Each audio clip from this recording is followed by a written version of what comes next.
My name is Brianna Calloway, and I was 32 years old the morning my family drove 4 hours to sell a vineyard they had absolutely no idea I already owned.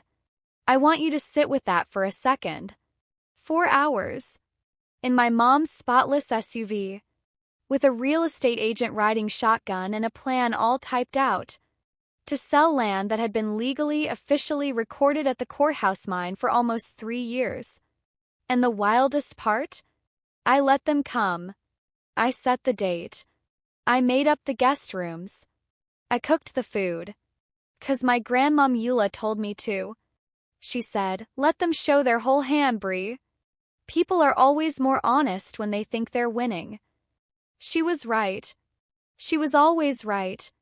But to understand what happened that Saturday, the way my mom's face cracked in front of 40 years' worth of witnesses, the way my sister grabbed her chest like she was auditioning for a soap opera, the way my daddy just stared at the gravel like a man who'd missed every turn and finally knew it, you have to go back 9 years. You have to go back to the night of my 23rd birthday when my mom called to tell me, real soft and sweet, that they weren't coming. Again. Welcome to Silent Revenge, family stories, real boundaries, real people who stopped waiting to be chosen and went out and built something instead. If this story found you tonight, I really believe you're exactly where you need to be. Hit that subscribe button right now so the next one reaches you. And stay with me because the part that changes everything? It's coming. And I promise you, you do not want to miss it. These days I wake up before 5 in the morning on 22 acres of working vineyard just outside Ashland, Oregon. The fog comes in low off the Siskiyou Mountains in October and the vine rows disappear into it like something out of a dream I never knew I was allowed to have. I run the whole place, the growing operation, a small batch winery, a tasting room, and 4 farmstay guest cabins that stay fully booked 3 months out. My assistant winemaker Petra was 20 when she showed up at my door 2 years ago with a hospitality degree, a beat-up truck, and more hustle than most people twice her age. She handed me a coffee that Tuesday morning without being asked and said, "The Grenache barrels are doing something weird. Come look before they do something weirder." I checked the barrels. We talked it through. I told her I needed her to hold down the afternoon walk-ins because I had a family situation rolling in. She looked at me sideways over her mug. "The family situation?" "Yeah," I said. "That one." She gave me a slow nod, the kind that means I already know everything and I've got you, and went back to her clipboard. I pulled on my grandmom's old canvas work jacket. Olive green. Frayed cuffs. Broken zipper I have never once fixed. And I stood out on the upper terrace looking out over the property I'd nearly destroyed my bodybuilding, and I felt that old tight brace creep back up into my shoulders. The one from childhood. The one that meant brace yourself, something's coming and it's going to cost you. I made myself breathe it out. This was not their house. It was mine to host in. And I had finally, after 9 years and more hard mornings than I could count, learned the difference between those two things. Here's the thing about growing up the strong one in your family. Nobody sits you down and explains what that title is actually going to cost you. They just keep making withdrawals and calling it love. My family, my mom Donna, my dad Ray, my younger sister Tatum, lived about 40 minutes outside of Reno, Nevada in a split-level house that always smelled like the casseroles my mom made when things were tense. Which was pretty much always. Donna ran that house like she was the emergency dispatcher and Tatum was the only call that ever came in. Everything Tatum did became a situation. A bad grade turned into a breakdown. A parking ticket turned into a crisis of confidence. A fight with a friend turned into a 3-day bed situation that required round-the-clock family attention. She wasn't a bad person. She just figured out early on that a crisis got her everything a normal Tuesday couldn't. And I learned the rhythm of it the way you learn weather patterns. When the air in that kitchen got heavy, somebody's plans were about to get wiped. And it was never going to be Tatum's. I tried to name it once. I was around 20, sitting at that kitchen table, and I said as calmly as I could manage, "It feels like there's only room for one of us at a time in this family." My mom was loading the dishwasher. She didn't even look up. "Tatum needs more from us, Brie." You know that. You've always been the strong one. Case closed. No appeal. The strong one. Capable one. The one who'll be fine. Nobody ever stopped to ask whether I wanted to be fine. They just decided I was and built the whole family around that one assumption. And the thing is, I kept believing it would change. That's the part that's hardest to say out loud now. You keep waiting for the one day they finally see you. You collect all the almost apologies, the almost acknowledgments, the quick hugs that lasted just long enough to feel like they meant something. Every almost is a hook in your mouth. And you leave it there because pulling it out feels worse than keeping it. By 23, I had years of almost saved up. I had no idea I was 2 weeks away from the last one.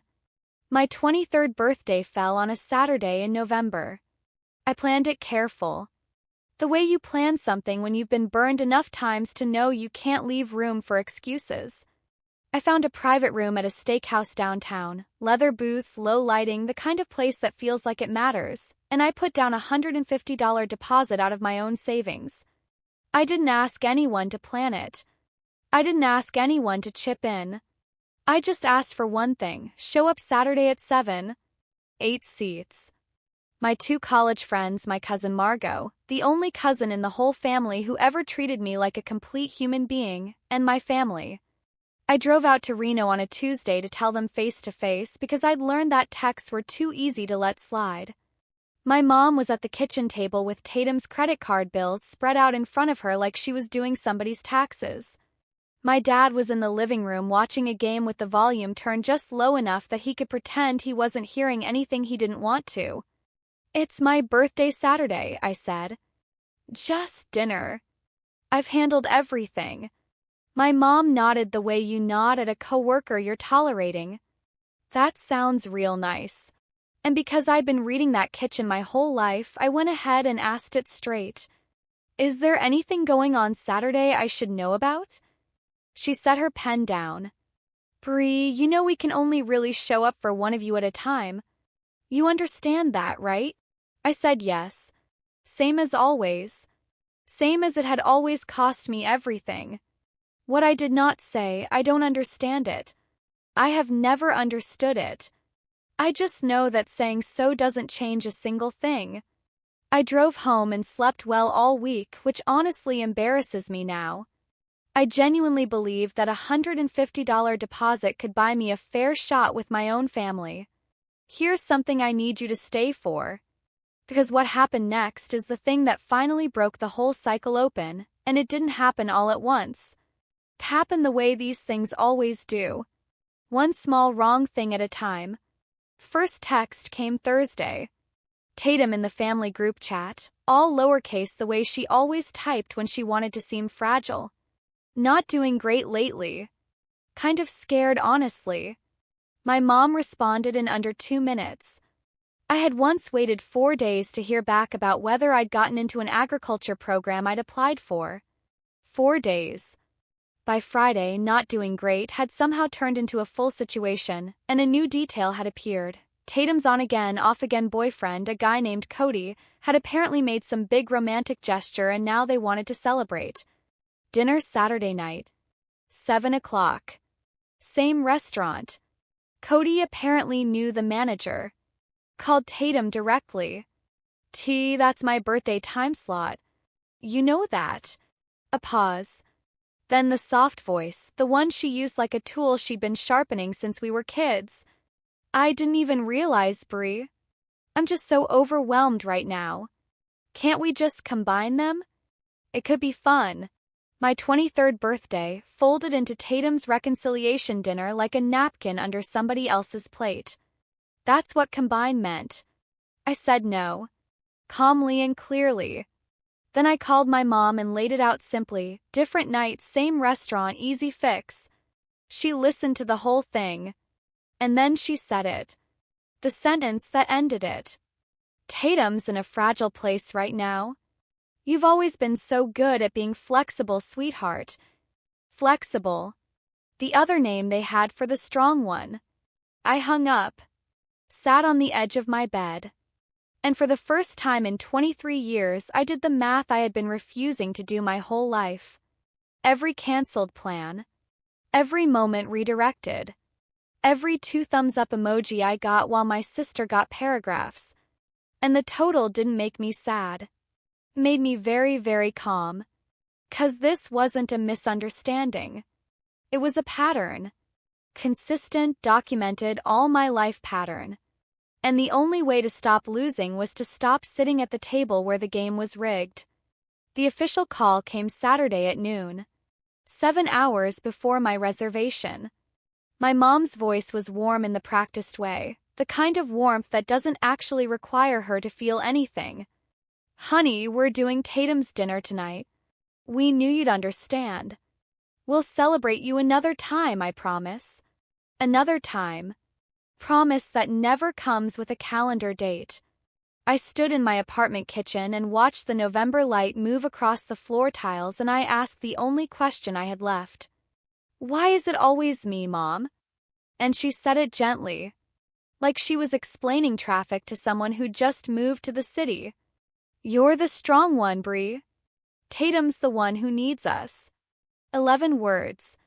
Every year of my childhood compressed into one quiet sentence. I didn't cry. I didn't argue. I said okay. And I meant a completely different okay than she heard. I called the steakhouse and canceled my own table. Let them keep the deposit. Then I pulled a duffel bag out of my closet and started filling it up slow. The way you pack when you've already decided you're not coming back. 2 pairs of jeans. My work boots. $300 I'd been setting aside for a viticulture course I'd signed up for without telling anyone. A book on Oregon wine regions I'd ordered 2 months before for reasons I hadn't fully admitted to myself yet. I didn't have a plan. But I had a direction. 4 hours north, past the California state line, past the point where the high desert finally softens into something green, there was a woman who had never once canceled on me. Not once in my entire life. Not for anything. My Grandma Eula. My mom's own mom. The woman the rest of the family had quietly filed away as a stubborn old fool holding onto a half-dead piece of property up in the southern Oregon hills that wasn't worth the drive. I got in my car at 3 in the afternoon with a half tank of gas and my whole life in the back seat. And I drove toward the only person who had ever just showed up. The shaking started somewhere around the 2nd hour. Not from sadness. From release. Kind that happens when your body finally believes you mean it this time, when you stop bracing for the blow that already landed. I called Eula from a gas station outside Medford. She picked up on the 2nd ring. And when you've been living on 4-day response times, a 2nd ring is its own kind of love. "Grandma, it's Bree. Can I come stay for a while?" No questions. No why or what happened or have you tried talking to your mom about this. Just doors not locked. I made soup. I hung up and stood under those gas station lights in the November cold and felt, for the first time in I don't know how long, how bone-tired I was of auditioning for people who had already decided the part wasn't mine. I pulled up to Eula's place a little after midnight. The headlights swept across a sagging fence line, a barn that needed a new coat of paint, and a porch light she'd left on for me. She was sitting on the front steps in a cardigan with a thermos of chamomile tea and an extra mug. When she saw my headlights, she didn't rush over and make a production of it. She just patted the step beside her. "Rough birthday," she said.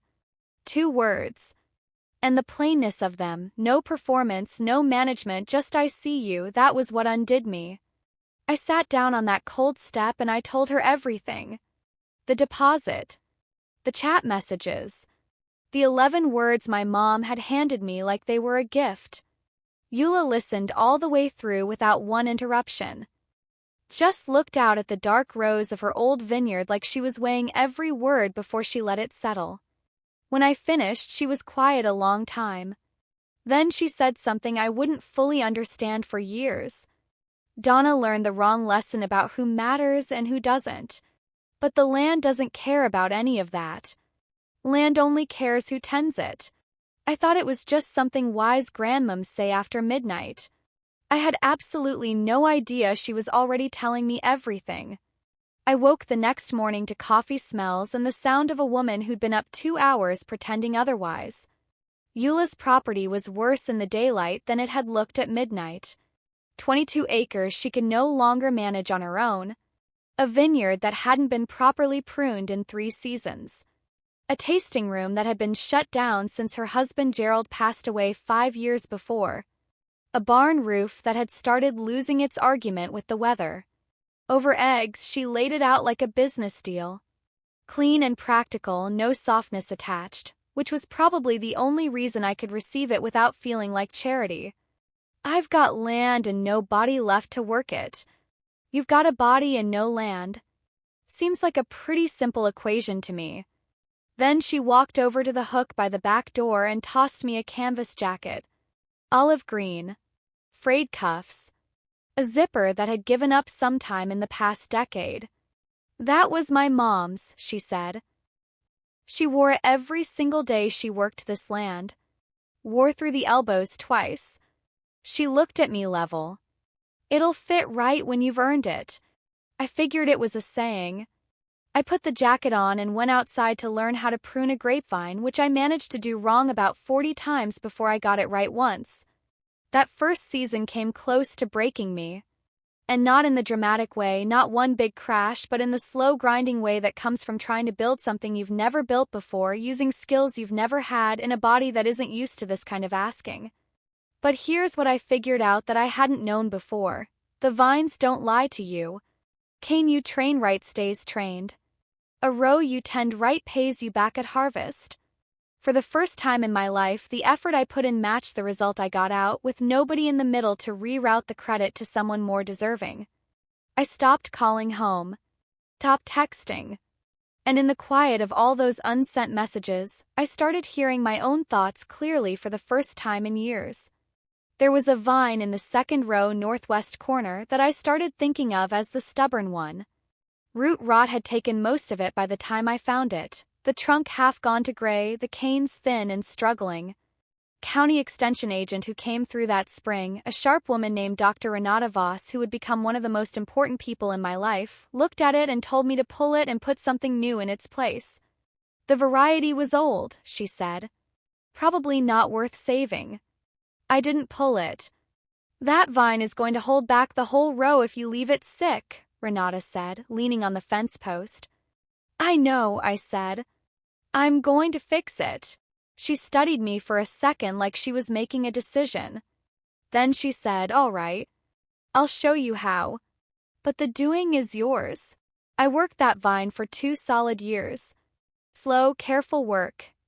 Taking the dead wood out a little at a time instead of all at once. Letting the good canes spread into the space gradually. 'Cause you cannot rush a sick vine. Push the recovery too fast and you shock the root system, you cause more damage than the disease ever did. I'd sit with it in the evenings sometimes, not really doing anything, just keeping it company the way you sit with something that needs a witness more than it needs advice. The first season it produced a real cluster, small, dense, almost purple-black. I picked it by hand and crushed it by itself. Made maybe 2 bottles worth. But those 2 bottles told me exactly what that vine had been all along underneath all the damage. I named the wine after it eventually, Stubborn Girl Reserve. These days it sells out before the tasting room even opens for the season. But I didn't know any of that yet, sitting in the dirt next to a struggling vine at 23. I was just a girl with rough hands and a borrowed jacket and a stubbornness that matched the only thing around me that was fighting as hard as I was. Here's the flaw I brought with me from home, the one that no amount of hard childhood just automatically fixes. I could not accept help. Not from anyone. I'd been the strong one so long that needing anything felt like putting a weapon in somebody's hands. So I worked until my back locked up. Till my hands split. Until I fell asleep sitting up in Eula's reading chair with a winemaking manual open on my chest. When a neighbor named Tom offered his truck and his son for the fall harvest that first year, I told him I had it covered. I did not have it covered. I had a broken flatbed cart, 2 full rows of Viognier that needed picking in the next 4 days, and a point to prove to people who weren't even in the same state anymore. Eula caught on fast. One evening she found me in the barn trying to move a broken fermentation tank by myself in the dark, soaked through and furious. She didn't come over and help. She just leaned against the door frame and watched me until I quit. "You think being strong means doing everything alone," she said. "I can handle it." She repeated it back to me like she was tasting it. "You can handle it. Your mom told you that you don't need anybody. And now you're out here in the dark at 9 o'clock proving her right out of pure spite. Who exactly is that for, Brie?" I went to bed angry, which is pretty much always the sound of someone being correct about you. The next morning I called Tom and asked about the truck. Cost me something to dial that number, more than the physical labor would have cost my body. But the harvest got done in time, and Tom's son, a quiet 20-year-old named Oliver who turned out to know more about cold-press fermentation than I expected, came back the following season. And the one after that. He's still here. I'd grown up being told that needing people made you weak. Out here, I was learning the real difference between standing on your own 2 feet and standing completely alone. Nobody had ever told me those were two different things. Nobody had ever thought to. If you've ever been called the strong one so many times it stopped feeling like a compliment and started feeling like a life sentence, stay with me. Part that changes everything is right around the corner. And if this is already hitting somewhere real for you, drop a comment right now and tell me. I read every single one. By the end of that first full year, things started turning. Our first outside tasting room guest was a woman named Gloria, who spotted the hand-painted sign Eula had put out at the end of the county road and stopped on a whim. She bought 2 bottles of a Viognier we'd barely figured out yet and told her book club about it. The book club came on a Thursday. 2 of those women made reservations for the following Saturday and brought their husbands. I'd grown up watching my mom ration love and attention like they were scarce. Out here, I was learning that the opposite is true of good work done honestly. You do it right, you mean it, and it multiplies on its own. People come back. They bring their people. They buy a case instead of a bottle. Renata kept showing up, more than her consulting schedule called for, eventually just with coffees and opinions about our tannin levels that she didn't charge for. She was the first person outside of Eula who talked to me like I was the person who ran the place. Not who was staying there. Not who was helping out. Ran it. Eula started introducing me at the county agricultural co-op as my granddaughter who runs the operation. First time she said it, I had to turn around and pretend I was checking something on a shelf so she wouldn't see my face doing what it was doing. I was 24 years old with calloused hands and soil under my fingernails, and for the first time in my entire life I was exactly what someone needed me to be, without having to make myself smaller to do it. The first call from home came 14 months after I left. Not to find me. To use me. My mom's number showed up on my phone on a Sunday while I was hand-labeling bottles for a tasting event. I almost let it ring out. I answered because 14 months is apparently long enough for hope to grow back like a weed you were sure you'd pulled. Brie. Warm the way car dealerships are warm. We've missed you so much. And then, before I could even decide what I felt about that, the ask landed. Tatum was behind on rent. Cody was out of the picture for good. She needed help getting back on her feet. I stood there holding a wine bottle and I waited for the old pull. The one that used to make me empty my account for people who'd never once emptied a chair for me. It didn't come. I felt around for it like checking for a bruise that's healed. Just nothing there. How did you get this number? I asked because I'd changed it. A pause. Tatum found your tasting room on Instagram. The photos are real pretty. So that's what I'd become. Not a daughter they'd lost. A line item they'd tracked down. I told my mom I wasn't in a position to help, which was mostly true, and asked her not to call the business line with personal matters. She changed gears fast, warmth gone, replaced with something harder and more familiar. After everything this family has done for you. I hung up before she could finish a sentence I already knew by heart. I went back to my labels. But something settled cold in my chest and stayed there. They knew where I was now. And right before the money ask, my mom had made a point of mentioning, casual as anything, that she hoped Grandma Eula was doing okay at her age. She was doing the math on the property. I could hear it in the spaces between her words. The message from my cousin Margot came on a Tuesday evening in early spring, about 2.5 years after I'd driven away from Reno. Margot had always been the one in the extended family who treated me like a real person, and she led with 3 words, "You need to see this." Then a screenshot. It was from the family group chat, the one I was technically still in but had been quietly removed from a week earlier without so much as a heads up. They'd created a second chat, just the inner circle, without me. And Margot had been accidentally added when my mom was trying to bring in someone else. I sat down on the barn steps in the last of the daylight and read it twice. My mom had written, "When Mama passes, the land's worth real money now that someone's fixed it up. We could list it, split it 3 ways, and let Brianna keep her personal things as long as she's not difficult about it. As long as she's not difficult about it." 2.5 years of work that had turned neglected land into a real operation. And my family had already divided the proceeds in a private chat built specifically to keep me out, and the biggest concession on the table was the possibility that I might not make a scene about it. Tatum had replied with a heart emoji. My dad had written, "Sounds reasonable." I stared at those 2 words a long time. I want to tell you I lost it. I didn't. I'd been falling apart in small installments my whole life, and I was all used up. What I felt instead was cold and clear, the same clarity that had come on my birthday. They weren't going to change. I'd known that for a while. But now I knew the sharper thing. They'd built a chat specifically to hide their plans from me, and they were so sure of the outcome they hadn't even bothered to be careful. I saved Margot's screenshot and went to find Eula. She was in the sitting room reading. I handed her my phone and sat across from her without saying anything. She read it slow. Her jaw worked. Then she set the phone down on her knee and looked at me with something I'd never seen on her face before, somewhere between old grief and a dry kind of recognition. "That's my daughter," she said. All the way through. She didn't explain it or soften it. Just let it be true.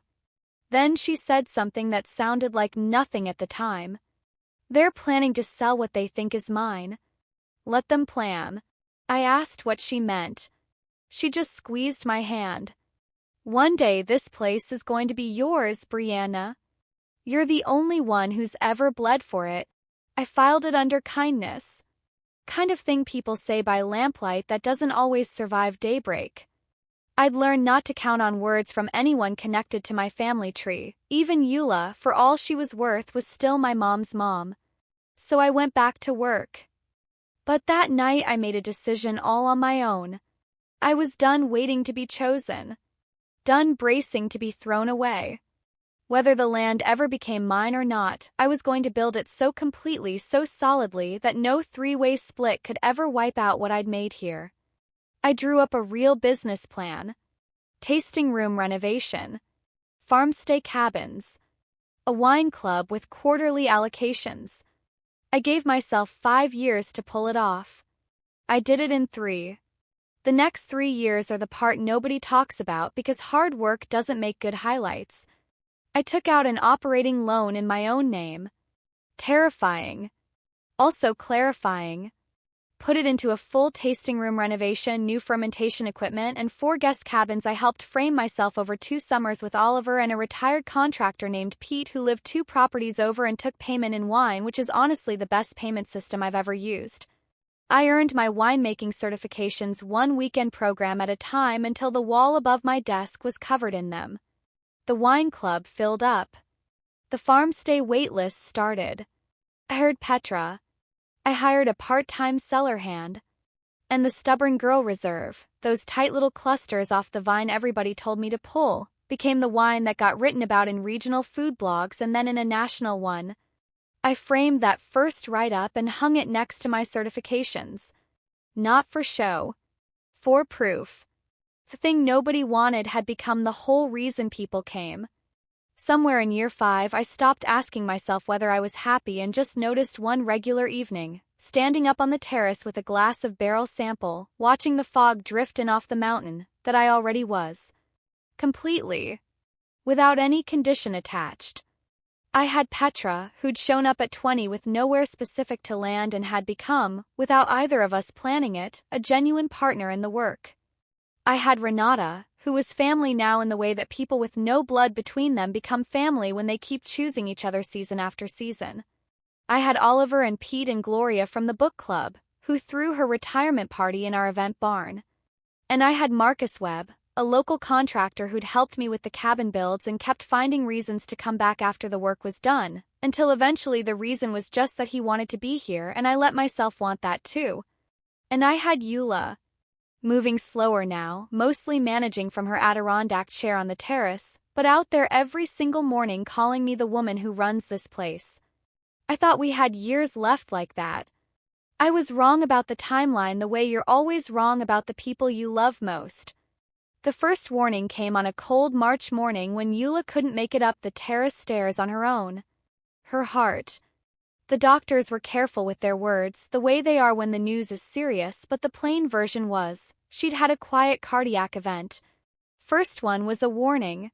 Second one might be a different story. She came home from the hospital that Thursday looking smaller in her chair than she had on Monday. I rearranged everything to stay close to the house. 3 days later, my mom called. Not me first. She called the hospital. Then 2 of Eula's neighbors. By the time she got to me, she was using the warmest version of her voice, the one she saved for moments when she needed something from someone who might not want to give it. "We just want to be there for Mama," she said. As a family. The same we that hadn't made the 4-hour drive once in 8 years. I told her she could come.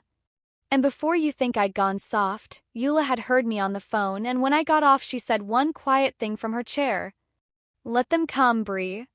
Let them lay out their whole hand. Cards on the table are easier to deal with than cards up a sleeve." So I set a date. Made up the guest rooms. Texted Margot to keep her in the loop and asked her to stay quiet. And I stood at the kitchen window the morning they were due, Eula's canvas jacket over my shoulders, watching the long gravel drive, feeling that old childhood brace lock back into my shoulders. Then I made myself stop. This was my property to welcome people onto. Mine to stand on. And I had learned, slowly at real cost over 9 years, the full weight of that difference. They arrived in my mom's freshly washed SUV.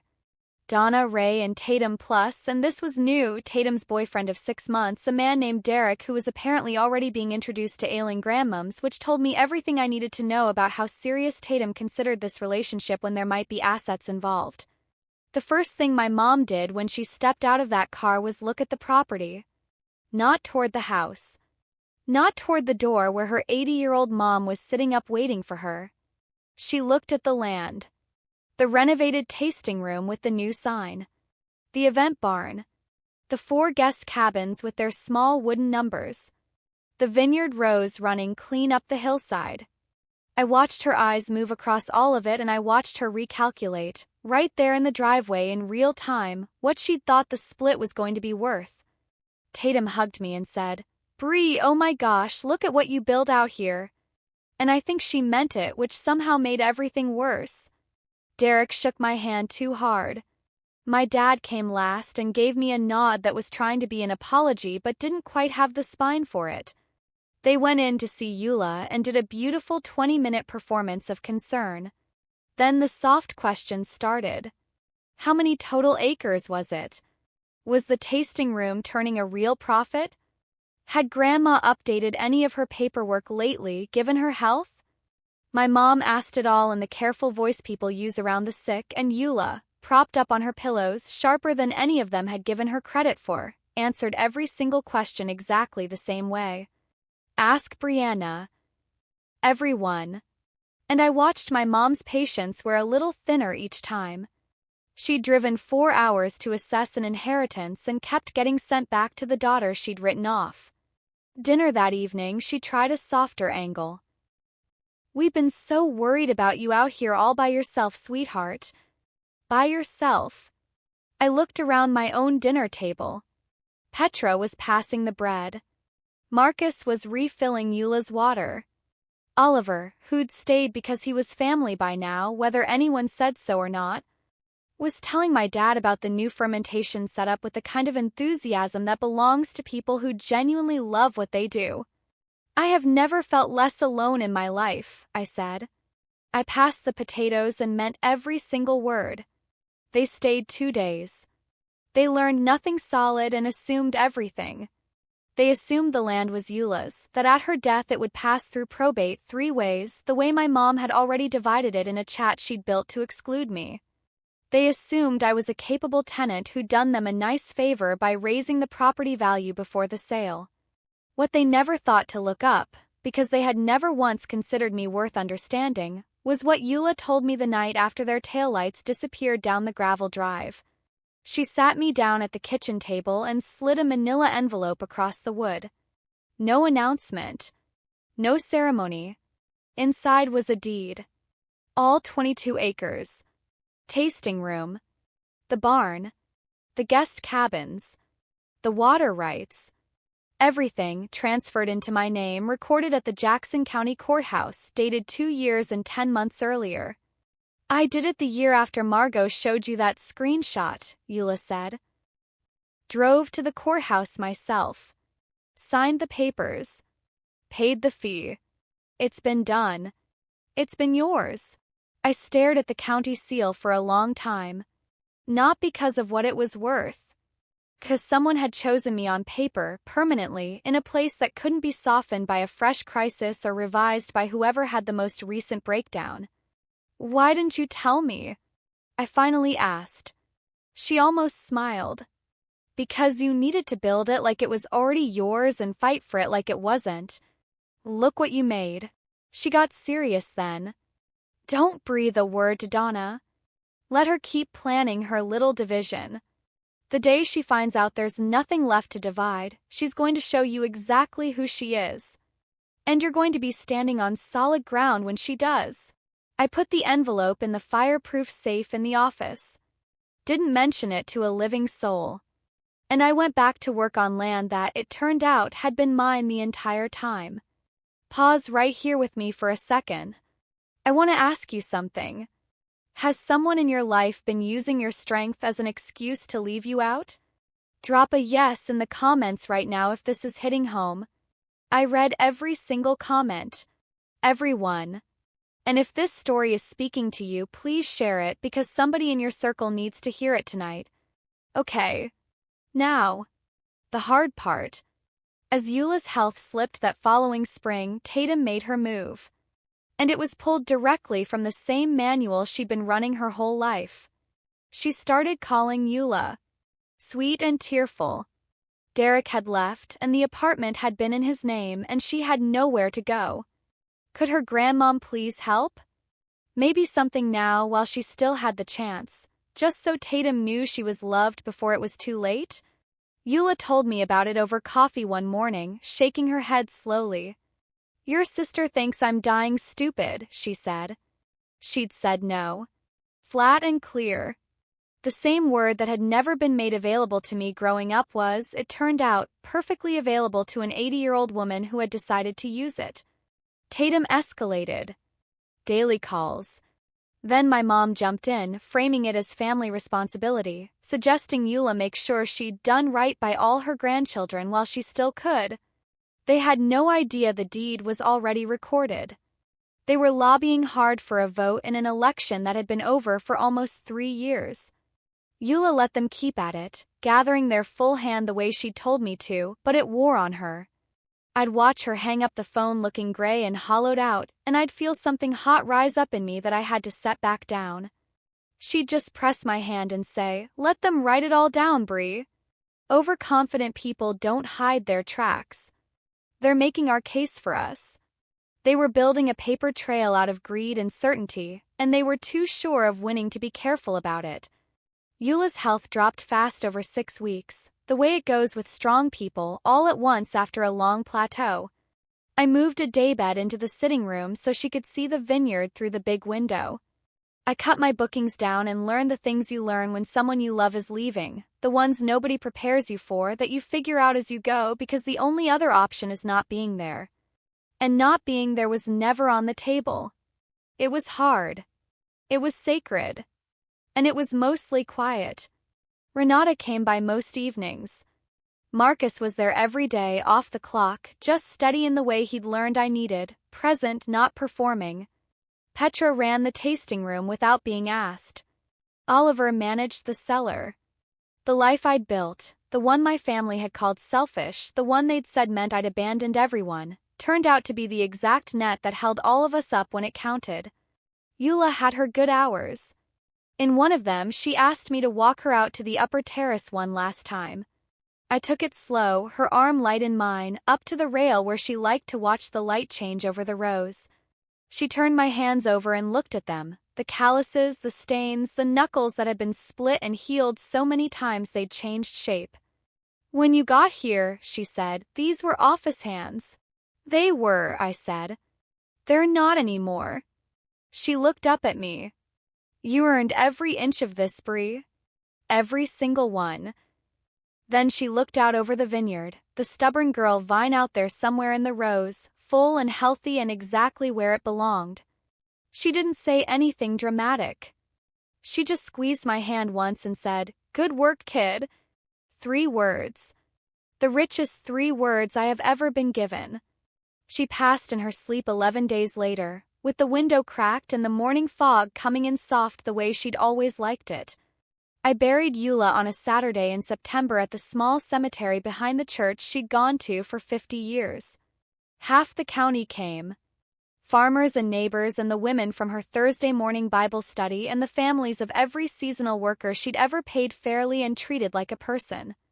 The woman my mom had quietly filed away as an embarrassing failure had a line of trucks parked a quarter-mile down the road. My family came, dressed in black, accepting condolences that did not belong to them. I stood at the graveside in her canvas jacket, dry-eyed, because I'd done my grieving in that sitting room over 6 honest weeks. I had nothing performative left. Afterward, at the reception in the church hall, my mom found me by the coffee station. She squeezed my arm and lowered her voice to the one she used for business. "We should all sit down soon about Mama's affairs. The land. We want to handle it fairly. As a family. As a family." The phrase that had always meant her plan, enforced on her schedule with her numbers. I looked at this woman, the one who'd labeled me strong so she'd never have to be tender with me, and I felt the last hook come out of my mouth clean. No resistance. No pain left. "You're right," I said evenly. "Let's settle it. Come out to the vineyard Saturday. Bring whoever you need." She smiled, reading my calm as surrender, the way she'd been reading it my whole life. "Perfect. I'll bring my real estate contact." "Of course," I said, and I refilled my coffee and walked away. She called twice that week to coordinate, and every call handed me more information about the plan she was sure was already done. She'd reached out to an agent named Beverly who handled wine country properties. Beverly had given her a rough number, a big one, based on what she could see from the road and what she'd pieced together from the Vineyard's social media. My mom had already sorted the split, a third to herself, a third to Tatum, a third to Ray, which was really just a second third to herself since Ray did whatever she said. And for me, the person who had actually built every dollar of what Beverly was valuing, she had prepared what she called a generous arrangement. I could keep my personal belongings, naturally. And they would give me first right of refusal to lease the property from the new owners as a courtesy to family. I had to put the phone down and stare at the ceiling. Not from anger. From the sheer, clean amazement of her certainty. She had canceled my birthday because I was the strong one who didn't need things. Now, 9 years later, she was preparing to evict me from the life I had built from nothing, and she was framing it as doing me a favor. And she could not imagine, could not conceive of in any version of reality, a world where this wasn't already hers to give. "See you Saturday, Mom," I said. I spent the week deciding exactly how I wanted this to go. 'Cause for the first time in my life, I held every card. And I didn't want to waste that on something small or mean. I could have ambushed her at the gate with the deed and a smirk. That's not what I wanted. I wanted the truth to land in full daylight in front of people whose opinion she actually cared about, with no chance to rewrite it later into a story where she was the one who got hurt. So I made it a gathering. I called Eula's estate attorney, a careful, soft-spoken man named Howard Gill who had helped record the deed nearly 3 years before, and asked him to come Saturday and bring a certified copy. I reached out to several long-standing wine club members, to Renata, to Oliver and Pete, and a few of the neighbors who'd been at the funeral, telling them we were holding a small memorial lunch for Eula on the property she'd loved. Which was completely true. Marcus would be there. Petra would be there. The stubborn girl vine would be visible from the upper terrace, full and green and proof of everything. I wasn't building a trap. I was building a room where the truth couldn't be bent because too many honest people would be standing in it. My mom had spent 32 years using manipulation and the soft blade of who needs us more. I wasn't going to fight her with her own weapons. I was going to stand on a county-stamped piece of paper in front of witnesses and simply let her break herself against the fact of it. Not one raised voice. That was the plan. That was the whole thing. Saturday arrived bright and dry and clear. They pulled up at 11. My mom had dressed for a closing, blazer, nice shoes that immediately started sinking into the gravel, which felt like an omen. Beverly, the real estate agent, was right beside her with a leather portfolio and the polished, professional look of someone who had not yet understood what kind of gathering this actually was. Tatum and Derek came behind them. My dad brought up the rear looking like a man who sensed something was wrong and had decided his best move was to say nothing. The memorial lunch was already going on the terrace. Renata was there with a glass of Grenache. Oliver and Pete were talking soil chemistry with two neighbors who'd known Eula 40 years. Howard Gill stood near the tasting room door in a plain gray jacket that nobody had looked at twice. Marcus was at the terrace rail. Petra was handling the food with the steady focus she brought to everything. My mom looked it all over with the satisfied expression of a woman touring a property she's about to hand over to someone else. After 10 minutes of receiving sympathy she hadn't earned, she tapped a fork against a wine glass on my terrace, my wine, and called for everyone's attention like a woman who has always assumed rooms belong to her. "I just want to thank all of you for loving my mom," she started, warm and practiced. This land meant so much to her, and as her family, we want to make sure it's cared for properly going forward. She paused to let that sit. Then she said the line she'd driven 4 hours to deliver. "We've decided to work with Beverly here to find buyers who'll honor this property's legacy. And Brianna will be taken care of course." She put her hand on Beverly's arm. Beverly managed a polite smile because every single person on that terrace who actually knew this place was already looking at me. I watched Renata's face. I watched the neighbors. I let my mom get all the way to the end, the timeline, the valuation, the three-way split, the gracious lease offer she was extending to her own daughter. Every word of it out in the open in front of everyone.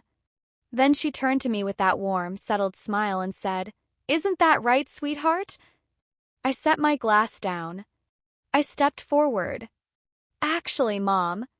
My voice came out level and clear and traveled farther across that quiet terrace than I expected. "The vineyard isn't yours to sell." She laughed. "Small and social. For the room. Honey, we don't need to get into the details right here." "We can though," I said. "Howard." The man in the gray jacket stepped forward. And I watched my mom register, in real time, that the quiet guest she'd ignored was carrying his own folder. "I'm Howard Gill," he said. "I was Eula Hawthorne's attorney for 18 years. He opened the folder and held up a single page. County seal, lower right corner. "This is a certified copy of the recorded deed for this property, all 22 acres, including the structures, the tasting room license, and all water and mineral rights. Eula Hawthorne transferred full ownership to Brianna Calloway." He paused. 2 years and 10 months ago. It has been Brianna's property, free and clear, ever since. There is nothing in the estate to sell. There is nothing to divide. Beverly closed her portfolio. Quietly. Immediately. The silence that settled over that terrace had texture to it. My mom's face did something I had never, in 32 years of living, seen it do. Cracked. All the performance fell off at once, the warmth, the management, the unshakable confidence, and what was underneath was raw and small and almost frightened. "That's not possible," she said. She was confused. She was already getting sick. "She drove to the courthouse herself," Howard said. "Her doctor saw her that same week." His notes describe her as sharp and fully clear. "The deed is nearly 3 years old. It will hold." I looked at my mom in the bright September light, and I did not feel triumph. I felt something quieter and heavier, the whole structure of my childhood finally coming down in public, in daylight, in front of witnesses, exactly the way I'd needed it to. And there was no satisfaction in it. Just the clean, final feeling of a door closing on something that had needed to be shut for a very long time. I let the truth breathe for a moment. Then I said the thing I'd been carrying for 9 years. Soft. Because the quiet ones travel the farthest. "You always said you could only show up for one of us." My grandmom showed up for me on paper, permanently, in a place you cannot touch. I held her eyes. "Try and cancel that. I need you to stay right here. Because what happens next is the moment the whole story has been building toward. And I promise it is worth every second. Hit that like button if you've made it this far. It genuinely helps this story reach the people who need it." That's when everything fell apart. All 3 of them, exactly the way Eula said they would once they understood they'd lost. My mom went first and went loud. She called it theft. She called it elder manipulation. She went through every sacrifice she'd ever made for me, which was a short list delivered at high volume. Her voice climbed into a register the neighbors had never heard out of polished, composed Donna, and I watched a few of them exchange glances that said everything. I stood still. I did not raise my voice to match hers. Calm one in a room full of yelling is the one everybody believes. I learned that lesson from a grapevine. Tatum went next, right on schedule, switching from grief to crisis in the time it takes to take a breath. She pressed her hand to her chest. Said she felt dizzy. Said she might be having an episode. She looked around the terrace for someone to move toward her. Not one person moved. Not one. The wine club members looked away. Renata found something to study in her glass. The neighbors got very interested in their plates. The old reflex, the one that had rerouted my entire childhood, walked into a completely empty room. I watched Tatum's face process that, and I felt something in me that had been clenched for 32 years quietly let go. And my dad, my quiet, peacekeeping, go-along dad, the man who had preserved the family calm by handing me over at every single turn, did the most heartbreaking thing. He took one step toward me, away from them, his eyes wet, and he said, "I should have come to your birthday, Bree. I should have come a long time ago." For one full second, something moved in my chest. Then he glanced back at my mom, and the spine went right out of him, just dissolved the same way it always had. He stepped back to her side, near her, unchanged. 32 years. One grandmom's funeral. And even knowing everything, he chose her in the space of a single backward look. That said more to me than any legal document could. My mom kept at it, lawyers contesting undue influence. Howard told her, still perfectly calm, that she was welcome to try, that the documentation was solid and the witnesses were numerous. She said she'd take it to court. He said she could and mentioned what that would likely cost her. She said Eula hadn't been in her right mind. He cited the physician's note. She said this wasn't over. He said okay. And eventually the noise guttered out the way it always does when nobody feeds it. I spoke once more. Quiet. and the whole terrace went still to hear it. I'm not going to fight you in court. You'd lose, and it would cost you money you don't have. So here is what's going to happen. You're going to get in your car. You're going to drive back the 4 hours you came. And you are not going to contact this property again. My mom started to speak. For 32 years, I said, you told me I was the strong one so you'd never have to give me a single thing. You canceled my birthday. You built a secret group chat to plan selling my home without me. You drove out here today to take the only place that has ever truly wanted me, and you called it looking out for me. I looked at all three of them. Then at the neighbors and Renata and everyone who'd known Eula and watched me build this place. You always said family is the people who show up. Not one of you ever did. So I built my own. Then I pointed, steady as a clear morning, toward the gravel drive. Gates that way. And I walked them to it myself. The whole length of the drive. Past the tasting room, past the event barn, past the terrace where the grenache vines were holding the afternoon light like they were made for it. I didn't need to slam anything.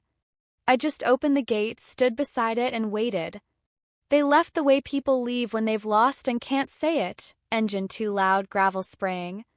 Beverly pulled out first and gave me a small, genuine nod that I appreciated more than she'll ever know. She'd been brought here under false pretenses and she knew it.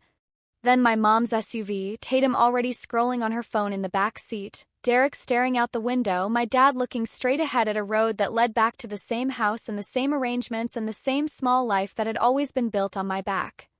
I stood at the open gate and watched until they turned onto the county road and disappeared into the afternoon. I didn't feel like crying. Didn't feel like celebrating. I just felt the quiet come back. The good kind. Kind you have to drive 4 hours and work 9 years to earn. Behind me, Renata called out that the Grenache was ready for a second opinion if I wanted one. Oliver laughed at something Pete said. Marcus came and stood beside me at the gate, not saying anything, just there the way he'd learned I needed, solid and steady and not making it about himself. I slid the bolt home, and I turned around and walked back toward my life. There was lunch to finish. There was wine to taste. There was a whole long afternoon of being exactly where I was supposed to be. That was just over a year ago now. My mom had an attorney send one letter.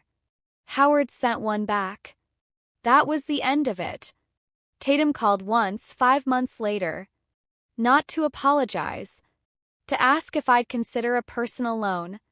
I said no kindly and hung up, and felt nothing after except the mild surprise of how light a clean no actually is when you're not carrying anything extra along with it. I haven't spoken to my parents since the gate. I don't expect to. Some doors you close so the rest of the house can finally breathe. The Vineyard is the best it's ever been. The wine club waitlist has 23 names on it. Last month I handed Petra the full harvest responsibilities and watched her look at me like I'd lost my mind, which is exactly how it's supposed to feel the first time. Marcus and I got married this past spring in the event barn, with wine club members and neighbors and Renata standing up for me, and it was small and real and nobody fainted or manufactured a single emergency. Margot flew up from Reno and cried the good kind of tears and drank more Viognier than was strictly necessary and stayed 5 extra days, which was absolutely perfect. The Stubborn Girl Reserve sold out in under 4 hours this year. We're expanding the block in the spring because some things, once you understand what they're worth, you protect with everything you've got. And Eula's canvas jacket still hangs on the hook by the back door. I put it on every single morning. The frayed cuffs. The busted zipper I've never fixed and probably never will. Her mom's before her. Mine now. Fits exactly right.